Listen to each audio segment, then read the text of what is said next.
right, I'm going to show you this example since it will actually kind of express a couple of different concepts. So I'm on Thingiverse. I see this mother and child thing. Now there are some issues with this model, and I'll get into that in just a second. So I download the model onto my computer. Off of Thingiverse, they come compressed, but basically you're after the STL file. So once I have that STL file, I'm going to fire up Cura. Cura is shareware software. Actually came with my printer, but you can download it anywhere. There are a lot of printer-specific settings that are a little tricky. I won't get into that right now. But for a printer like the ANET, which is immensely popular, they give you the settings when you buy the printer, but then also you can find communities online that talk a lot about that. So anyway, I'm going to load that model that I just downloaded. So mother and child STL. So, all right, first thing first, whoever saved this model to Thingiverse didn't scale it down to a reasonable size. So as you can see here, it's that blue area represents my print area based on my printer settings. So as you can see, the model doesn't fit in there. So first things first, let's scale that down. So I've locked the scale, so all I need to do is adjust the height and everything else will fall in line. Let's change this to 75 millimeters or 7.5 centimeters. So, okay. Done. So we have scaled it. Now, what I wanted to talk to you about and why this particular model is tricky is some of these overhangs. Now, this gap right here is not really an issue. And keep in mind, the printer prints from the bottom up. So it prints the first layer, the second layer, blah, blah, blah. So when you have overhangs with nothing below them, then that can be a problem because there has to be something to support that material. Well, in the case of this here, because it's an arch, and it's an arch at a relatively low angle, by the time it comes to print this overhang, it will have already printed this portion and this portion, so it's a relatively small bridge. The arm here, on the other hand, is a totally different story. As you can see, the elbow here is almost as low, if not as low, as this armpit.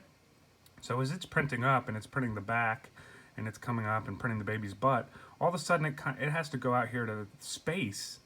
There's no way for it to print that. So we have a couple of different options. We can attempt to reorient the model on the print bed so that it doesn't have to print such a crazy overhang.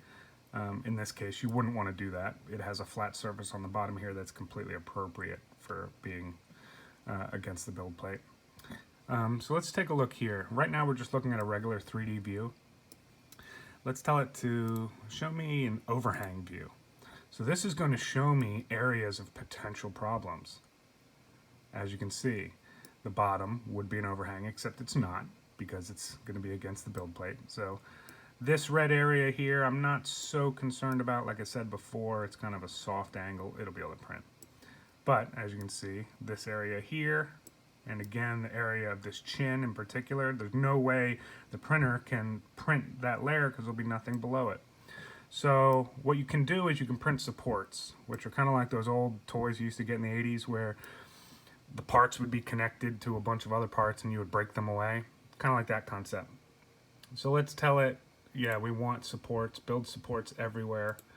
There's some different settings there. I'm not going to get into it. Okay, so it's thinking about what I've just did. So when it's done thinking, you won't actually see the supports in this view. If you want to see where it's going to print the supports, we got to change the view to layers. All right, and now let's start at the bottom. I'll give you an idea of how this is going to print. Okay, so I should zoom in a little bit. Okay, so as I slide this bar up, it's showing you the different layers it's going to print. You can see that crisscross pattern in there. To answer an earlier question you had, can you print solid or hollow? Absolutely. In this case, I have chosen to print with a 20% fill density. If I chose 100%, there would be no crisscross, it would just be solid. If I chose 0, it would just be a shell and completely hollow. In my experience, depending on what the part is, you know, maybe I'll print things solid occasionally, but to save time, plastic, 20% is usually kind of like my go-to. And I'll tell you what, it's incredibly strong. As you can imagine, that shape has a lot of integrity. So unless it's a super duper thin piece, 20% is always great. So anyway, the point here is we want to see those supports. So we're gonna look up, and then you see that kind of greenish, blue-green. Wherever you see that, that is supports that it would print. Now I can tell you from experience that even with supports, and what the supports are thin sheets of removable plastic that it will print, so that when it gets to this arm, it has something to lay the arm down on. That even with those supports, the bottom of the arm is gonna be stringy and weird, just because that's such a big overhang. So as you can see, it would print supports to support that arm, to support the baby's head, to support the main head. And so you would print that out, and then this stuff you could pull out with your finger. It'll come apart really nice. Like I said, the bottom of the arm probably won't be that clean. There'll probably be a little bit of stringing under the chin, but you could sand it away. Now, another thing you could do, and I just kind of learned this through trial and error, is I could cut this model in half on the vertical axis and then print it on its side, print 2 mirror image pieces, and then glue them together when I'm done. That way it can print this dangling arm and all this other stuff without it being an overhang. So what I've done is I've taken this model and I'm going to import it into Tinkercad, which is by Autodesk. It's free software, web-based. So here it is in Tinkercad. Just like when I imported it into the slicer software, Cura, which we saw a moment ago, I had to scale it down to 75 millimeters high when I brought it into here. This software does not, I think I did tell it my print bed dimensions, but other than that, this software doesn't know the specs of my printer. This is just for manipulating the model. When I'm done manipulating the model, I'll still have to take it back into the slicer. And what the slicer does, it will turn that 3D model into instructions for my printer. So it knows exactly the settings of my printer. But what I want to do here is I want to rotate this guy 90 degrees.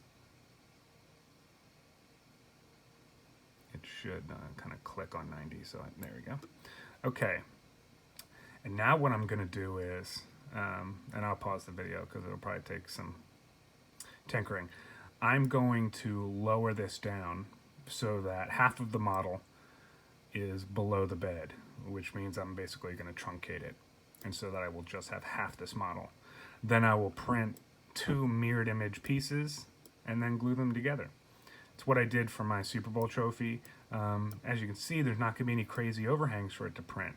It is going to have to print this arm, which is an overhang, but it's relatively, soft.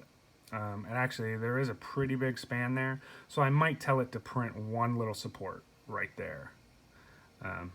So anyway, let me manipulate this, and then once I get it back into the slicer, I'll show you what I mean.